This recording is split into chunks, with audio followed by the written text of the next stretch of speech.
এরপর যে খবরে নজর রাখবো, ইএম বাইপাসে দুর্ঘটনা, টেগোর পার্ক ক্রসিং এ দুটি গাড়ির সংঘর্ষ, আহত হয়েছেন গাড়ির দুই চালক, তবে হতাহতের কোনো খবর নেই। ইএম বাইপাসে দুটি গাড়ির সংঘর্ষ, একেবারে মুখোমুখি সংঘর্ষ দুই গাড়ির। টেগোর পার্ক ক্রসিং এ দুটি গাড়ির সংঘর্ষ, আহত হয়েছেন গাড়ির দুটি চালক, তবে এই দুর্ঘটনায় হতাহতের কোনো খবর এখনো পর্যন্ত পাওয়া যায়নি।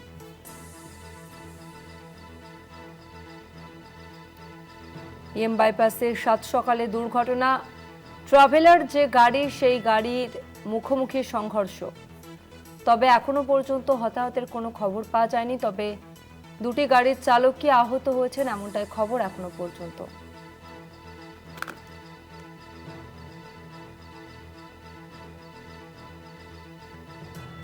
সাত সকালে দুর্ঘটনায় ইএম বাইপাসে দুটি গাড়ির মুখোমুখি সংঘর্ষ।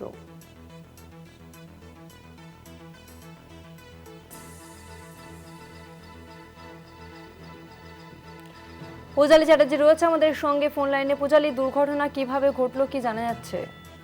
হ্যাঁ তাসমিনা, আজ সকাল 5:30 নাগাদ টেগোর পাস ক্রসিং এ একটি মিয়ামোরের পিকআপ ভ্যান সার্ভিস রোড থেকে বেরোচ্ছিল। সেই সময় মুখোমুখি সংঘর্ষ ঘটে একটি ট্রাভেলারের সঙ্গে। ট্রাভেলারের মধ্যে যাত্রী ছিল না বলে জানা যাচ্ছে। দুজন চালকই গুরুতর জখম অবস্থায় দিশান হাসপাতালে ভর্তি, পুলিশ সূত্রে খবর পাওয়া যাচ্ছে। ধন্যবাদ পূজালি।